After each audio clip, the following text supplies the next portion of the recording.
Yeah, good evening everyone. Today we are doing videography for this exercise number 13.1. Already till question number 12 we have done it. Okay, so we are starting from question number 13. I'll read out questions for you. Question number 13. It says an instructor has a question bank consisting of 300 easy true false question, 200 difficult true false question, 500 easy multiple choice question and 400 difficult MCQs, right? आपको एक question select करना है randomly question bank से और probability बतानी है कि जो इजी क्वेश्चन है वो दिया जाएगा एमसीक्यू के अंदर। ठीक है, तो सबसे पहले ये जो भी गिवन डेटा है इससे हम एक टेबल बनाने की कोशिश करेंगे।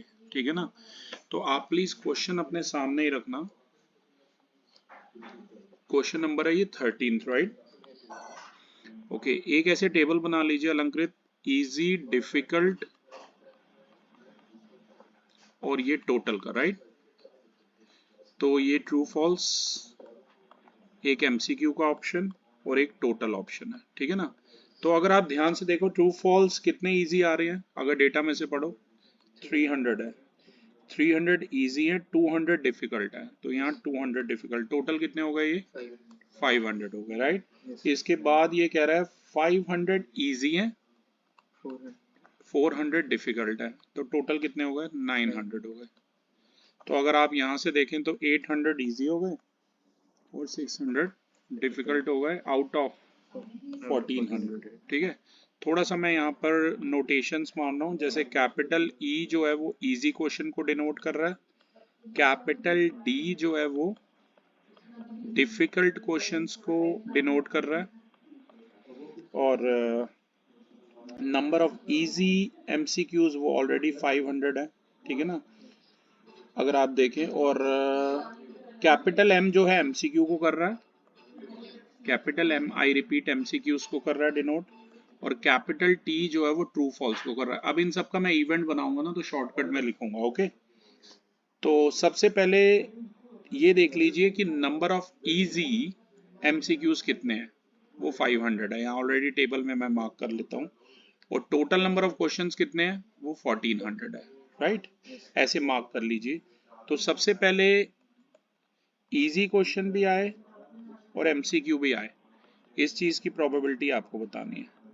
प्रोबेबिलिटी, क्योंकि उन्होंने बोला है क्वेश्चन में what is the probability that it will be an easy question given that it is a MCQ, right? तो प्रोबेबिलिटी ऑफ सेलेक्टिंग, हमें ये सेलेक्ट करना है अलंकृत यहाँ पर कि वो इजी भी है और इसके अलावा एमसीक्यू भी है। बताओ, फेवरेबल अपॉन टोटल आपको पता ही है, फॉर्मूला होता है, बोलो।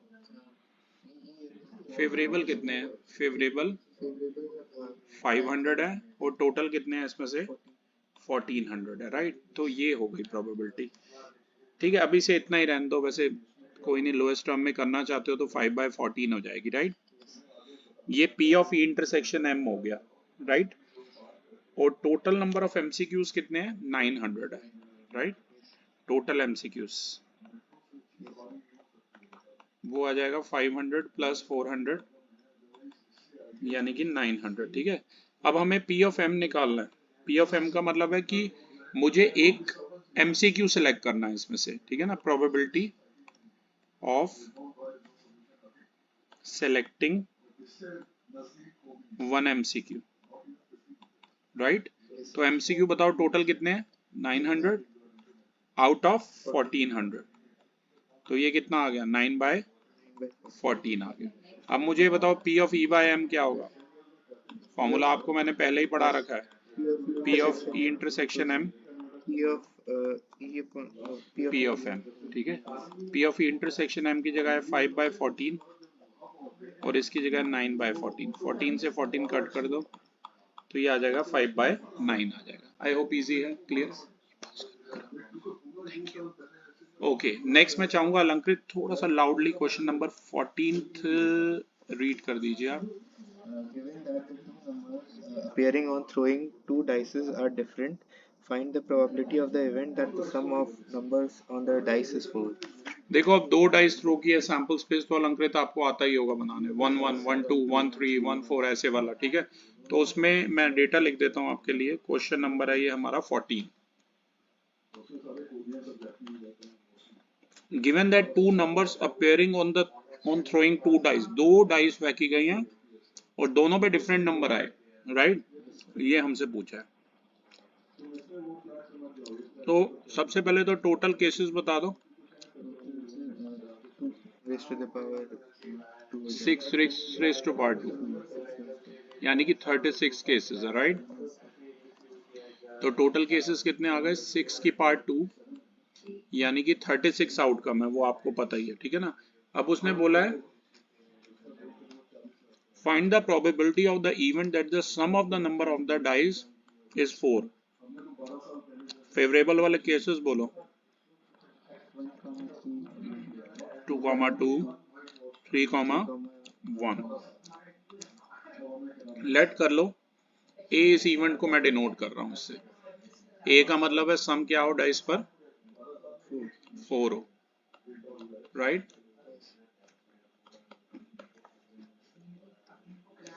और कुल केसेस कितने थे? 36 थे।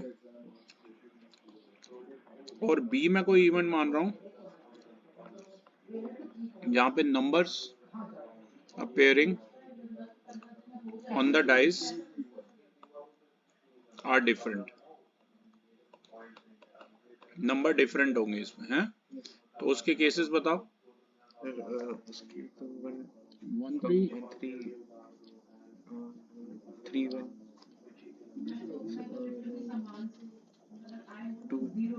ए इंटरसेक्शन बी बताओ, कॉमन क्या आएगा?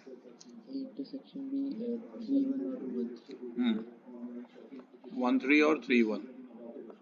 इसमें मैं एक चीज और बताना चाहूंगा अलंकृत आपको कि टोटल नंबर तो 36 थे, पर उसने बोला था कि number appearing on the two dice are different.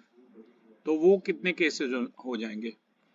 Number of cases वो 6 केसेस में होगा ना जब डबलेट आएंगे, और जब डबलेट नहीं आएंगे,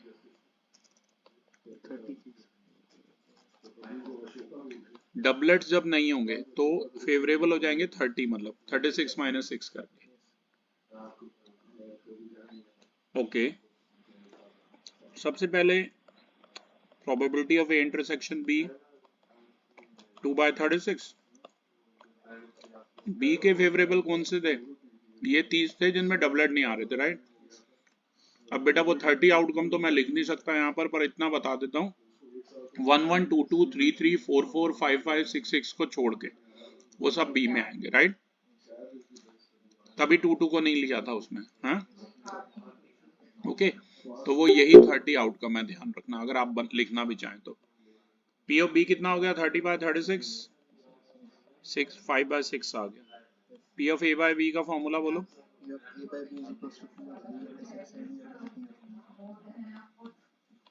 ए इंटरसेक्शन बी अपॉन में पी ऑफ बी होगा, राइट? तो ये हो जाएगा 2 बाय इंटरसेक्शन, ये यहीं सॉल्व कर लूं, 1/18 आया था, राइट? 1/18 ओवर 5/6, रेसिप्रोकेट कर दो इसे, तो ये कितना आ गया? 1/15 आ गया। ओके, ध्यान रखना। 15th वाला पढ़ लीजिए।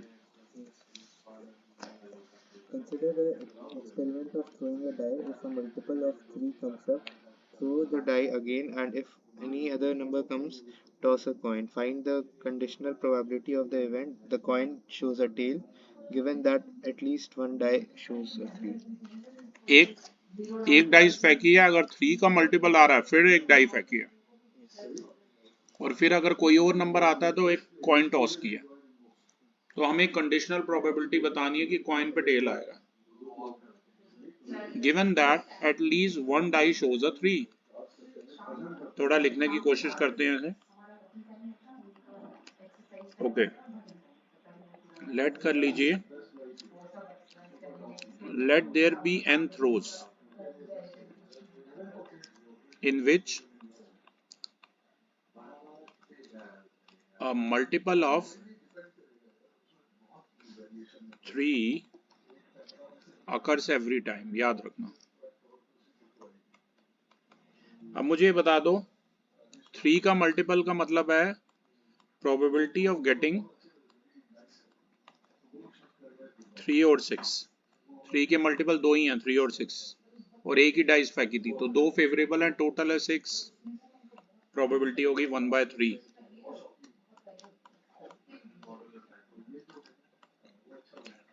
प्रोबेबिलिटी ऑफ गेटिंग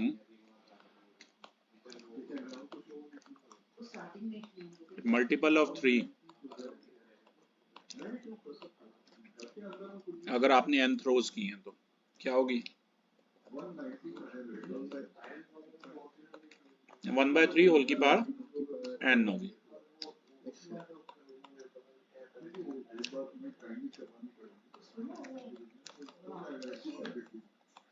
तो 6 आ जाएगा एक ही थ्रो में, इसकी बताओ। 1/6, एक ही केस में 6 आ रहा है, और गेटिंग 6 इन n थ्रोज, इसकी हो जाएगी 1/6 होल की पावर n। इन्होंने पूछा था what is the probability of getting at least a 3 in n throws, तो ये हो जाएगा 1/3 होल का पावर n माइनस 1/6 होल का पावर n, ये ध्यान रखना, ठीक है। आप देखो हम ये मान के चलते हैं, let a multiple of 3 doesn't occur in n plus 1th throw, इसमें मान लो ये अकर नहीं होता, तो प्रोबेबिलिटी ऑफ गेटिंग 1, 2, 4 और 5, क्योंकि ये जो हैं वो 3 के मल्टीपल नहीं है ये वाले नंबर,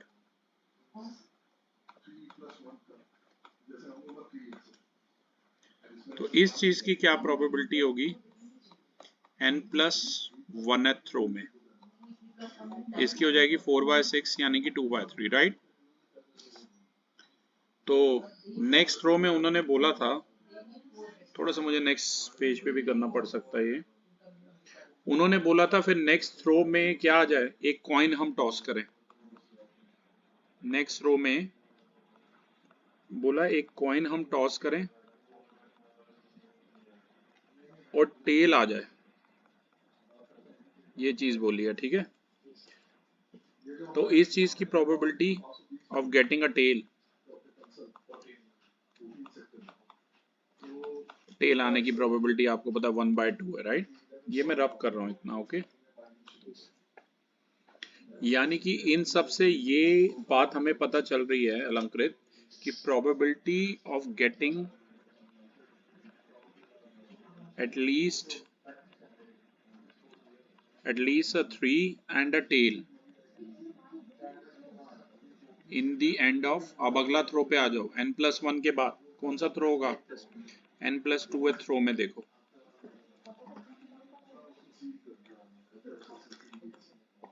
तो इस चीज की प्रोबेबिलिटी हो जाएगी 1/3 होल की n माइनस 1/6 होल की n इंटू में 2/3 इंटू 1/2, और ऐसे ये चलता जाएगा अलंकृत।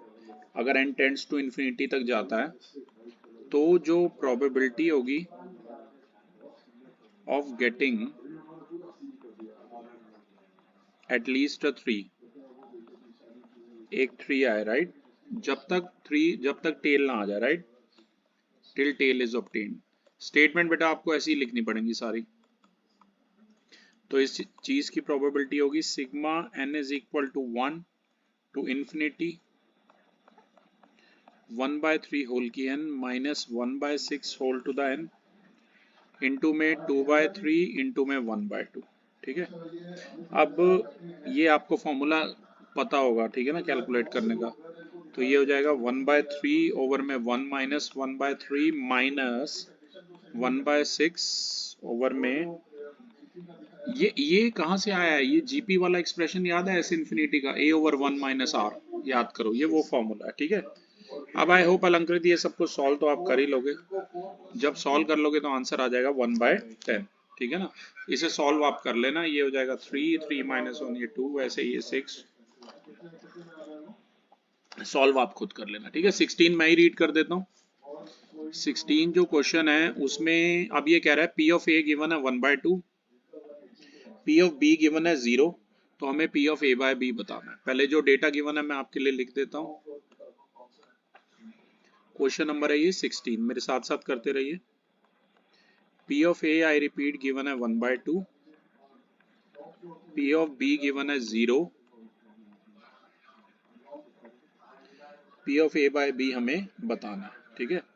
P of A by B का अलंकृत अगर आपको फॉर्मूला याद हो तो वो था P of A intersection B upon में P ऑफ B। तो इंटरसेक्शन कुछ भी हो A और B का, पर अगर P ऑफ B की जगह 0 करोगे तो ये नॉट डिफाइंड आ जाएगा, इन्फिनिटी। तो यानी कि जो C पार्ट है नॉट डिफाइंड, यानी कि इन्फिनिटी, वो ही करेक्ट आंसर है, ठीक है। 17 क्वेश्चन में लिख के आपको समझाता हूँ। A और B ऐसे इवेंट दिए हुए हैं कि P of A by B, ये हमारा लास्ट क्वेश्चन है इस एक्सरसाइज का। P of A by B और P of B by A जो है वो हमें इक्वल गिवन है। मैं आपको क्वेश्चन एक बार दिखा देता हूँ, ठीक है। ये क्वेश्चन नंबर है हमारा 16, राइट। ओके, ये देखिए, अगर P of A by B और P of B by A equal है तो ये 4 ऑप्शन है, ठीक है ना। अब पहले हम सॉल्व करके देखते हैं, फिर जो ऑप्शन आएगा ऑब्वियसली वही करेक्ट होगा। तो ये अगर इक्वल है तो इनका मतलब क्या है? इसका मतलब है P of A intersection B, P of A by B का मतलब अलंकृत आपको पता ही है, P of A intersection B over P of B, और इसका भी यही मतलब है। B इंटरसेक्शन A और A इंटरसेक्शन B एक ही बात है।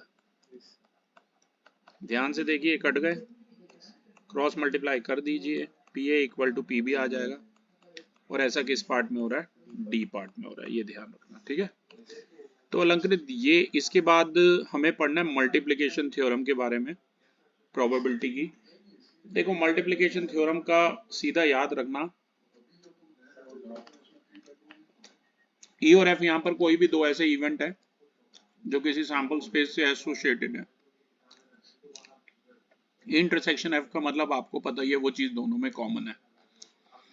P of E by F होता है P of E intersection F over P of F। तो मैंने यहाँ पर किया क्या है, क्रॉस मल्टीप्लाई कर लिया, ठीक है। और मतलब इसकी डेरिवेशन के चक्कर में आपको नहीं पढ़ना, मेन रिजल्ट याद रखो। P ऑफ इंटरसेक्शन F जो होता है वो PE into P of F by E भी हो सकता है, और P of F into P of E by F भी हो सकता है। बस ये मेन चीज आप ध्यान रखना, ठीक है। इसके बाद बात करेंगे, ये एक और फॉर्मूला है मल्टीप्लिकेशन अगर दो से ज्यादा इवेंट हो।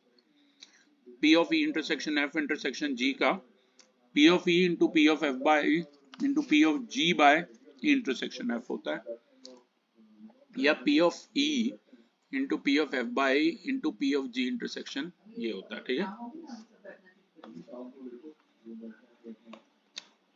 इंडिपेंडेंट इवेंट क्या होता है? पहले एक एग्जांपल देके समझाता हूं। आप एक ऐसा केस कंसिडर करें जिसमें आपको एक कार्ड निकालना है 52 प्लेइंग कार्ड्स में से। तो जो एलिमेंट्री इवेंट्स होंगे वो लगभग इक्वली लाइकली, सभी के इक्वली लाइकली चांसेस हैं। जैसे कि स्पेड की है 13/52, वो कोई ई इवेंट है, और अगर एस आता है तो उसकी प्रोबेबिलिटी 4/52 यानी 1/13 है। अब इन दोनों में कॉमन कितने हैं? सिर्फ एक ही पत्ता ऐसा होगा जो स्पेड का भी होगा और एस का भी होगा। तो P ऑफ इंटरसेक्शन ऑफ हो गया 1/52। P of E by F formula आपको पता ही है, सॉल्व कीजिए 1/4 आ जाएगा। P of F by E solve कीजिए 1/13 आया। ये चीज ये शो कर रही है कि इवेंट E जो है अकर हो रहा है, उससे इवेंट F की प्रोबेबिलिटी पे कोई फर्क नहीं पड़ रहा। तो कोई भी दो इवेंट जबकि एक की अकरेंस से दूसरे पे कोई फर्क ना पड़े, उस प्रोबेबिलिटी, उस तरीके के इवेंट को इंडिपेंडेंट इवेंट कहते हैं। Okay, Yes. ये बात ध्यान रखना। इसमें एक और भी डेफिनेशन है मेरे पास, P of F by E equal to P of F है, पी ऑफ ई जीरो नहीं होना चाहिए, और यही सेम चीज P of E by F किसके इक्वल है, पी ऑफ ई के। यहाँ पर P of F not equal to zero होना चाहिए, ये फॉर्मूले भी याद रखना। और डेफिनेशन 3 ये कहती है कि अगर ई और एफ कोई भी दो इवेंट है जो किसी रैंडम एक्सपेरिमेंट से जुड़े हुए हैं, तो इन्हें इंडिपेंडेंट इवेंट तब कहेंगे जब इनका इंटरसेक्शन जो है बाकी दोनों इवेंट के प्रोडक्ट के इक्वल होगा। तथा कुछ फॉर्मूले हैं, जैसे जैसे आप अप्लाई करोगे वैसे वैसे आपको क्लियर हो जाएंगे, ठीक है, ये ध्यान रखना। तो अब बगैर टाइम वेस्ट किए अलंकृत मैं फर्स्ट क्वेश्चन कर रहा हूँ 13.2 का, पढ़िए। If P of A is 3 by 5, P of B is 1 by 5, then find P A intersection B if A and B are independent events. हमें यहाँ पर ये दिया हुआ है, पहले मैं क्वेश्चन आपके लिए लिख देता हूँ। ये जो है फर्स्ट क्वेश्चन है 13.2 का, P of A है 3 by 5, P of B दिया हुआ है 1 by 5, P of A intersection B हमें निकालना है, और ये जो दोनों इवेंट है इंडिपेंडेंट इवेंट है, मतलब एक के अक्रंस से दूसरे को फर्क नहीं पड़ रहा। अभी अभी मैंने आपको बताया जब दोनों इंडिपेंडेंट इवेंट होते हैं तो जो फॉर्मूला है वो होता है P of A intersection B का P A into P B. Solve कीजिए, आंसर आ गया 3/25, ठीक है। नेक्स्ट क्वेश्चन पढ़िए second. Two cards are drawn at random and without replacement from a pack of 52 playing cards. Find the probability that both the cards are black. दो card हमें निकाले गए हैं बगैर रिप्लेसमेंट के। हमें ये बताना है कि दोनों कार्ड्स हमारे हाथ में जो आए हैं वो ब्लैक होंगे। तो कार्ड्स के बारे में आपको पता ही है, एग्जॉस्टिव मतलब टोटल केसेस कितने हैं, 56. 52। Number of black cards, Number of black cards 13. 26। उन्होंने बोला है कि प्रोबेबिलिटी दोनों कार्ड जो मेरे हाथ में आए वो ब्लैक आए, तो बताओ what is the probability of getting a black card. मैंने पत्ते में से, ताश की गड्डी में से पत्ता निकाला, मेरे हाथ में ब्लैक कार्ड आया, 26/52.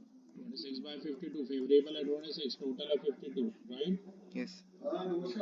इसे मैं ए कोई इवेंट मान रहा हूँ, राइट।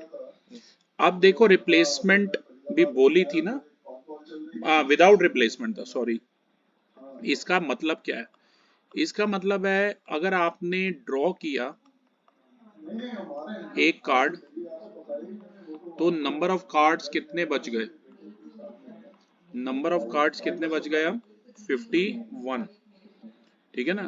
तो अगर आप ड्रॉ करेंगे ब्लैक कार्ड तो नंबर ऑफ ब्लैक कार्ड्स कितने रह जाएंगे, पहले 26 थे, एक कम हो गए 25 रह गए, राइट। तो अब प्रोबेबिलिटी बता दो कि अब आपके हाथ में ब्लैक कार्ड आएगा।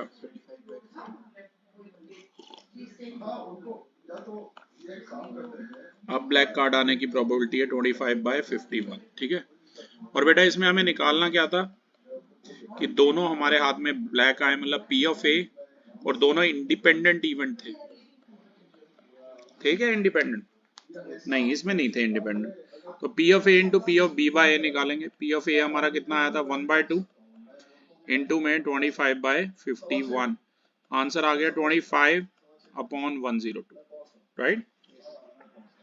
ओके, अब मैं चाहूंगा आप अलंकृत नेक्स्ट क्वेश्चन नंबर 3 पढ़ें।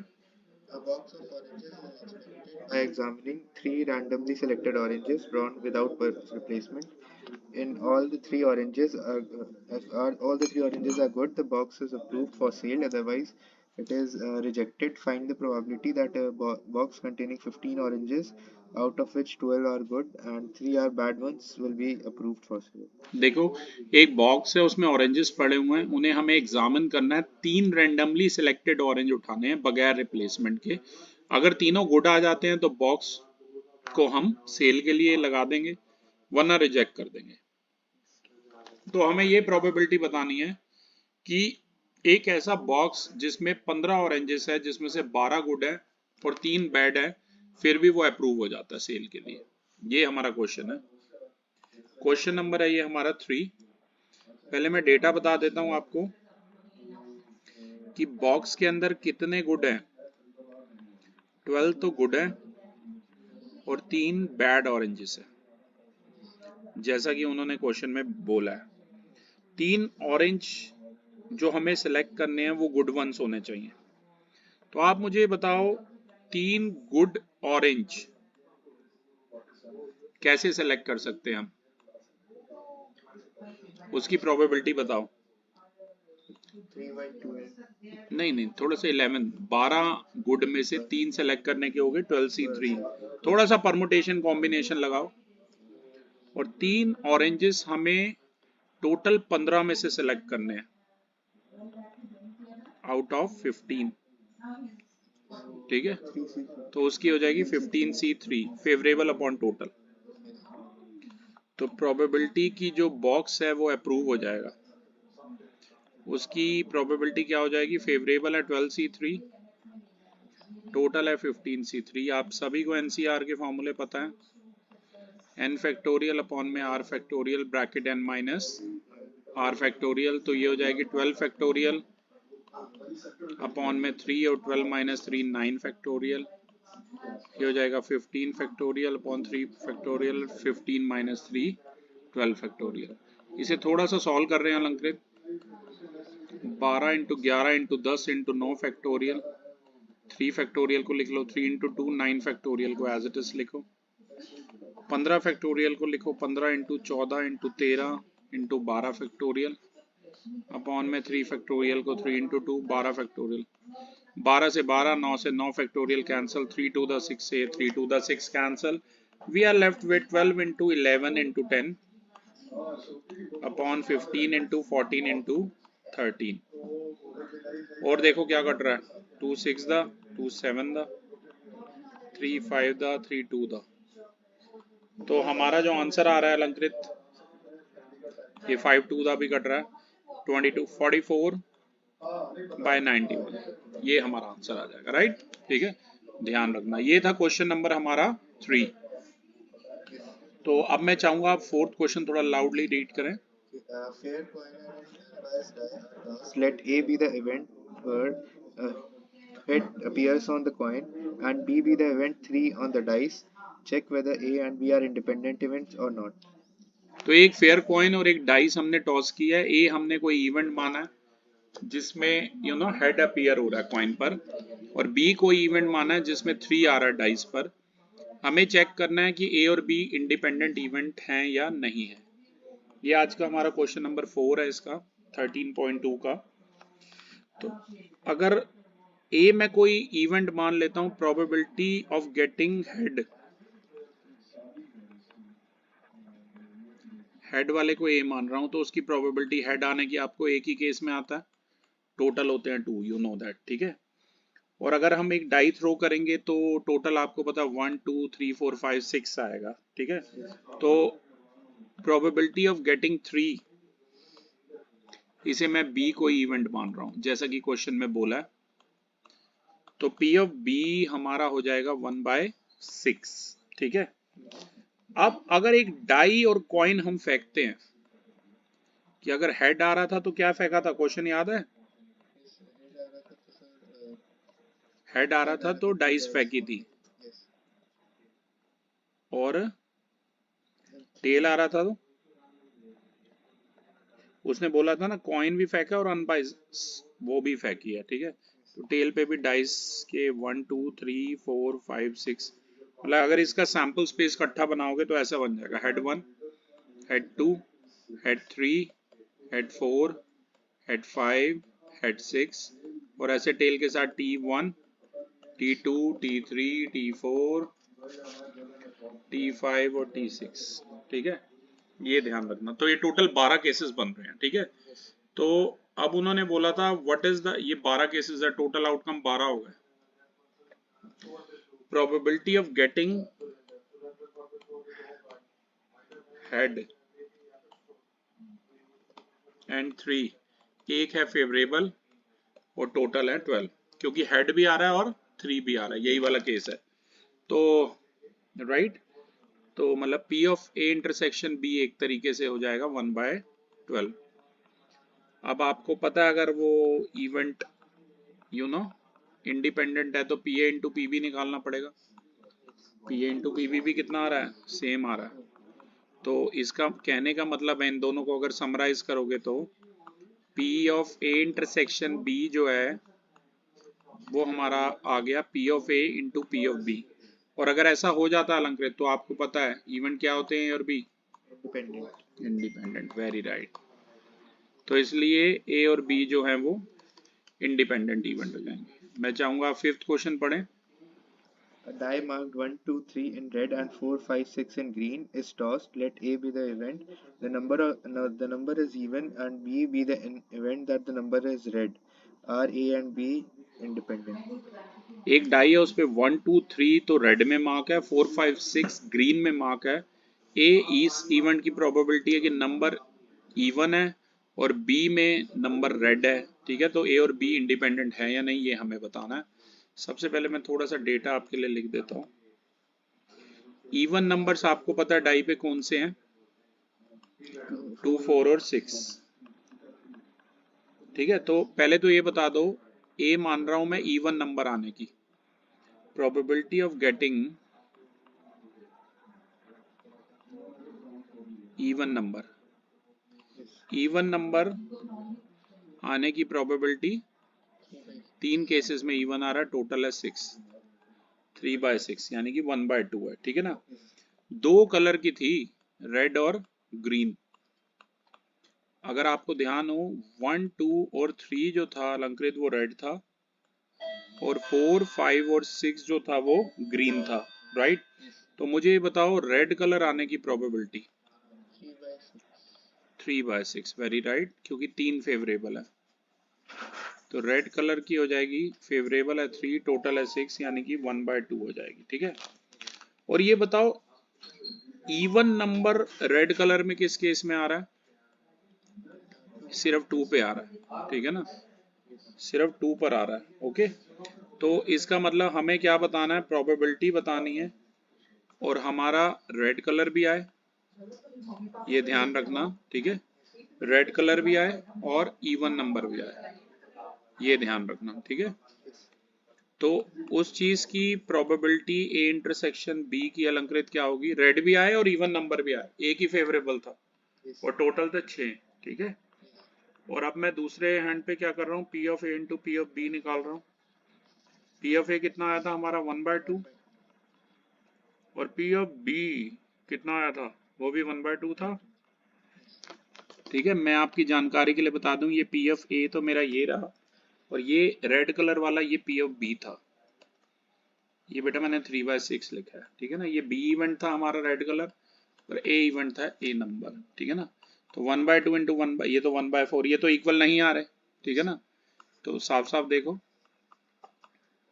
P of A intersection B जो है वो P of A into P of B के इक्वल नहीं है, तो no, A and B are इसमें इंडिपेंडेंट इवेंट हो गए, ध्यान रखना, ठीक है। ये इंडिपेंडेंट इवेंट होगा। अब मैं चाहूंगा आप 6 क्वेश्चन पढ़ें। इस वाले में इंडिपेंडेंट नहीं होंगे, पिछले में मैंने लिखे क्या, दे आर नॉट इंडिपेंडेंट है क्योंकि वो बराबर नहीं आया था ना। 6 पढ़िए। Let E and F be events with PE is equals to 3/5, PF is equals to 3/10 and PE intersection F is 1/5. Are E and F independent? पहले जो भी डेटा गिवन है मैं लिख देता हूँ, ठीक है। क्वेश्चन नंबर है ये हमारा 6 क्वेश्चन में E और F कोई दो इवेंट दिए हुए हैं। P ऑफ E जो है वो 3/5 गिवन है, P ऑफ F जो है वो 3/10 गिवन है और ई इंटरसेक्शन एफ जो है वो 1/5 गिवन है। हमें ये बताना है कि ई और एफ इंडिपेंडेंट है या नहीं है।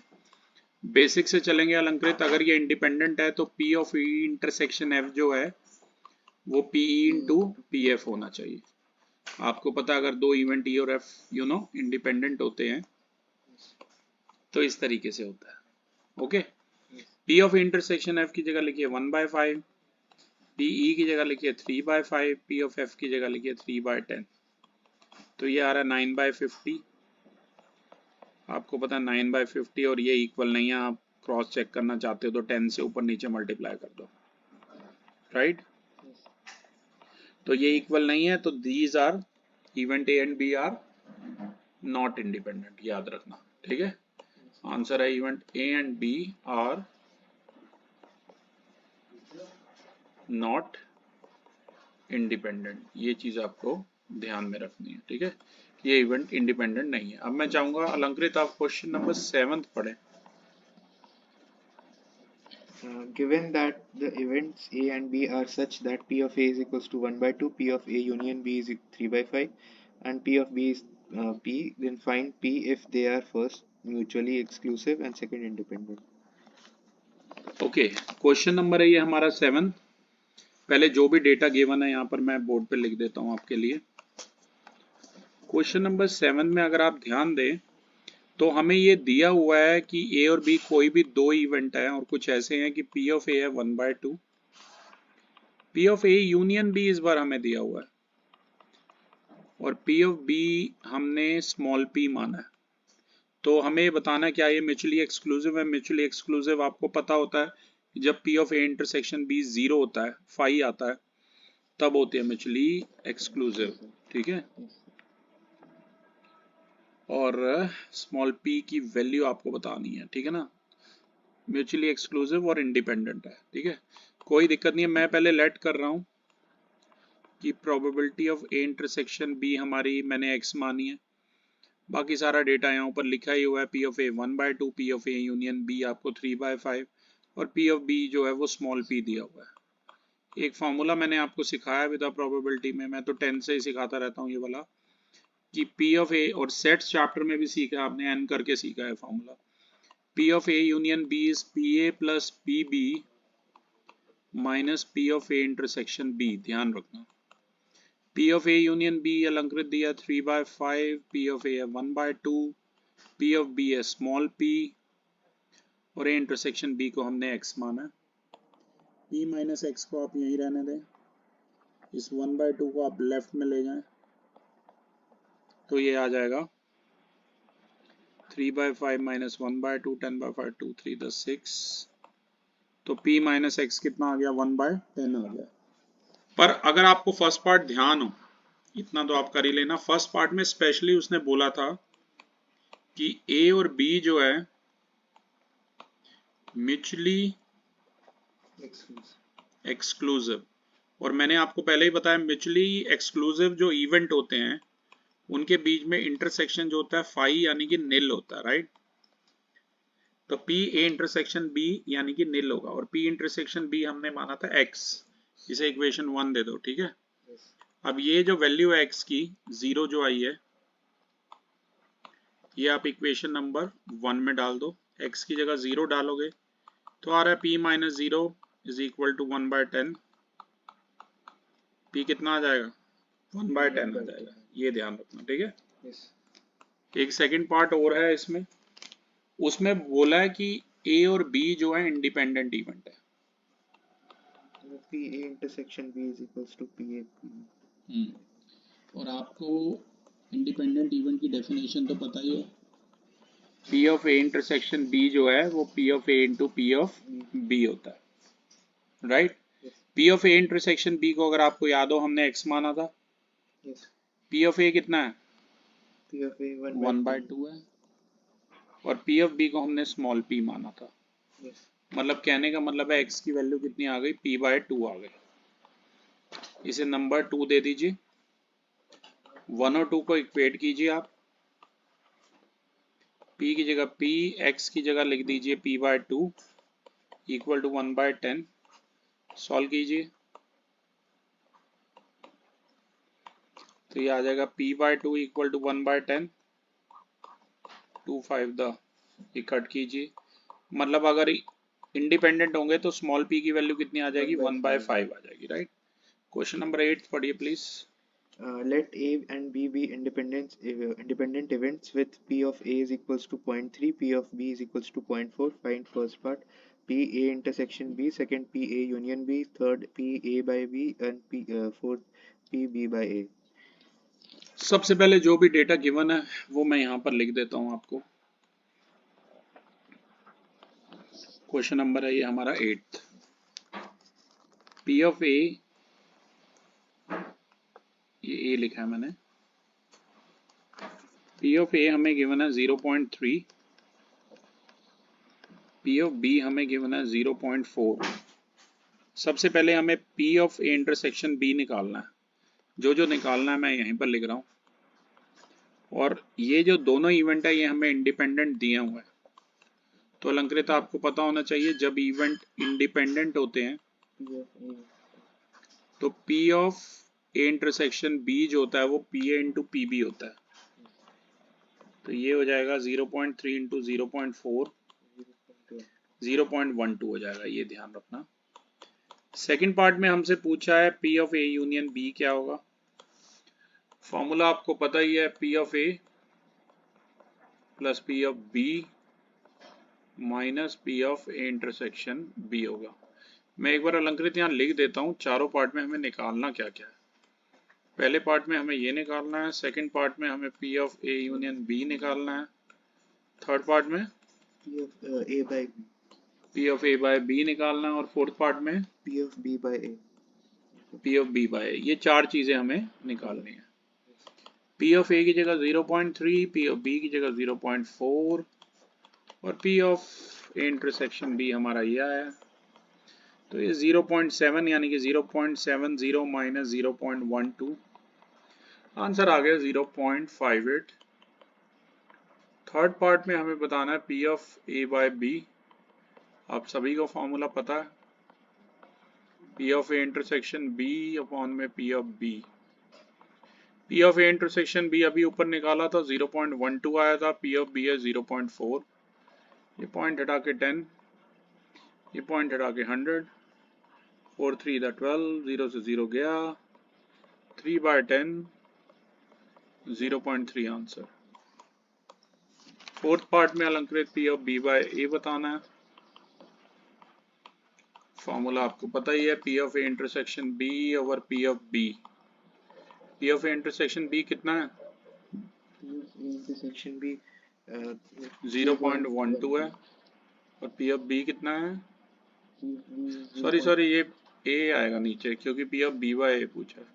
P ऑफ A कितना है, 0.3 है, ये पॉइंट हटा के 10, ये पॉइंट हटा के 100, 3 4 द 0 से 0, 4/10, आंसर है 4/10 यानी कि 0.4, याद रखना, ठीक है।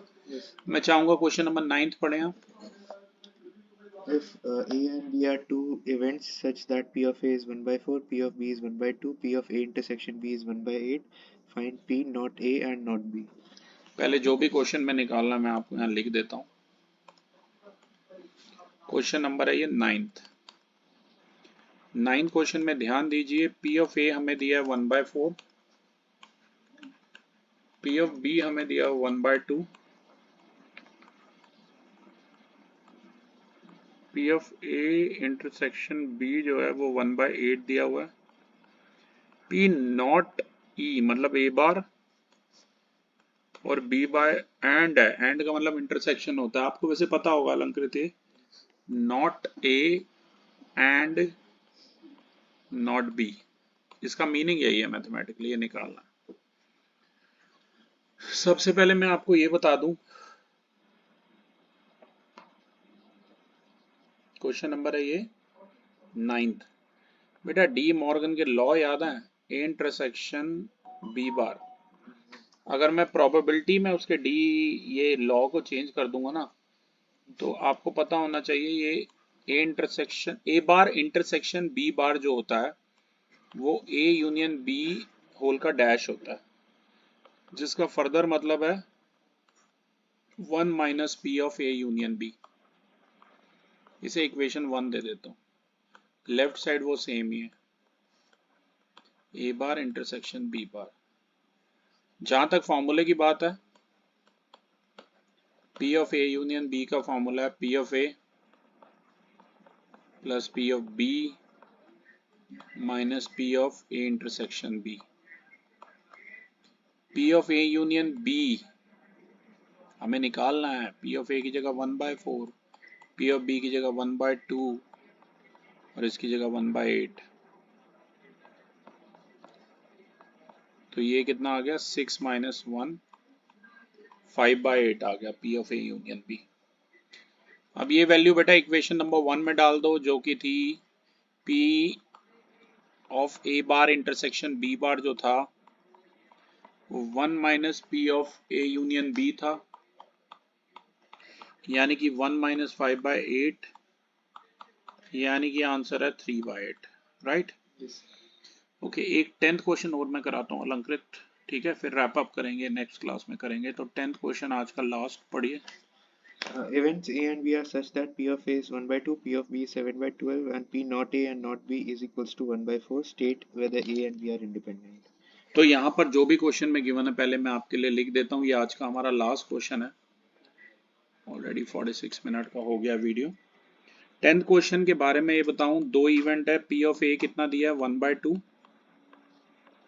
पी ऑफ बी कितना दिया हुआ है 7/12, और पी ऑफ नॉट ए, अब मैं मैथमेटिकली लिख रहा हूँ, नॉट ए का मतलब है ए बार और का मतलब होता है यूनियन, याद रखना, नॉट बी का मतलब है बी बार, ये चीजें आपको पता होनी चाहिए हैं। नॉट ए और का मतलब यूनियन, और ये है नॉट बी। ये हमें दिया हुआ है 1/4। हमसे पूछा गया है कि दोनों इवेंट इंडिपेंडेंट है या नहीं है, ये हमारा क्वेश्चन है। तो आपको पता होना चाहिए पहली बात तो P of A bar union B bar जो होता है 1 minus P of A intersection B होता है। ये हमें 1/4 गिवन है, यहां से P of A intersection B निकाल लेते हैं। आपको पता है ये 1/4 इधर जाएगा और ये इधर आएगा, 3/4. P of A intersection B जो है वो आ जाएगा 1 माइनस 1/4। 3/4. सॉल्व कर लीजिए इसे, 3/4 करेक्ट। और P ऑफ ए हमें गिवन है, P ऑफ बी हमें गिवन है, P of A intersection B अलंकृत मेरा आ गया, राइट। इसे बेशक 1 दे दे। अब P of A into P of B निकाल लो, वो हो जाएगा 1/2 इंटू 7/12, 7/24. 7/24। अगर आप 1 और 2 को कंपेयर करेंगे तो आप साफ साफ देख सकते हैं कि P of A intersection B जो है वो P of A into P of B के इक्वल नहीं आ रहा है। तो इसका मतलब क्या है, उन्होंने पूछा था क्या A और B इंडिपेंडेंट है, तो हम लिखेंगे A और B जो है दे आर नॉट इंडिपेंडेंट, ठीक है। Yes. ओके, एक दो और कर लेते हैं अलंकृत। मैं चाहूंगा आप 11th वाला पढ़ें। Given two independent events A and B such that P of A is 0.3, P of B is 0.6, find P of A and B. First part. Second part, find P of A and not B. Third part, P of okay, A ये मैं or लिख B. दूंगा। 11th एक कर रहे हैं और फिर देखते हैं 12th के लिए टाइम बचा तो। क्वेश्चन नंबर 11 ध्यान से देखिए, पहले मैं डेटा लिखता हूँ। P ऑफ ए हमें गिवन है कितना, 0.3, और P ऑफ बी गिवन है कितना 0.6। अब फर्स्ट पार्ट में हमें P of A and B निकालना है। एंड का मतलब क्या है, मैं मैथमेटिकल मीनिंग लिख रहा हूँ, Intersection. इंटरसेक्शन बी निकालना है।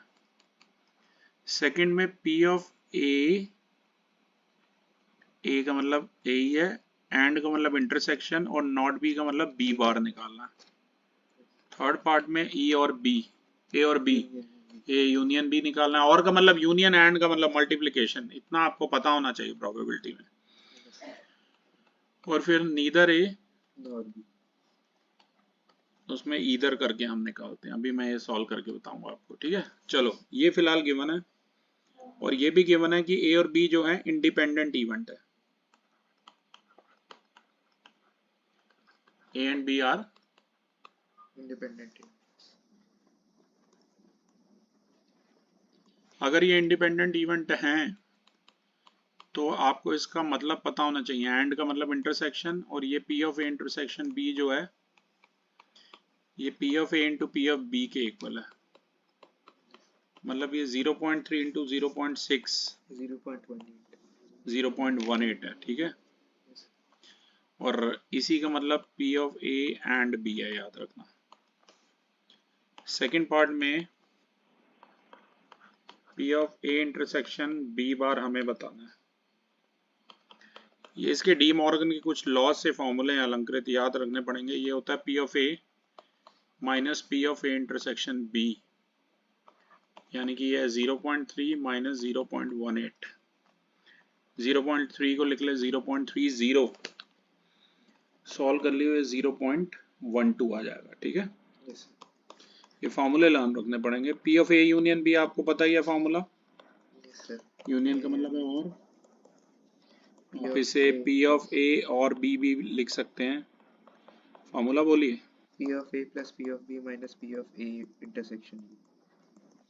पी ऑफ ए की जगह 0.3, पी ऑफ बी की जगह 0.6, P of A intersection B की जगह 0.18। इसे ऐसे लिख लो 0.90 माइनस 0.18, माइनस कर लेना 0.72 आ जाएगा। Okay, last but not the least, ये आज का लास्ट क्वेश्चन है हमारा। नीदर ए नॉर बी, इसका मतलब क्या है? इसका मतलब है P of A bar intersection B bar, क्योंकि इवेंट इंडिपेंडेंट थे, ठीक है ना। याद रखना गिवन था ये कि इवेंट जो है ए और बी इंडिपेंडेंट है। तो ये चीज P of A bar into P of B bar की इक्वल है। पी ऑफ ए बार आपको निकालना ही आता है, 1 माइनस पी ऑफ ए हो जाएगा, और ऐसे ये 1 माइनस पी ऑफ बी हो जाएगा, ठीक है। आंसर आ जाएगा 0.7 इंटू 0.4, यानी कि 0.28।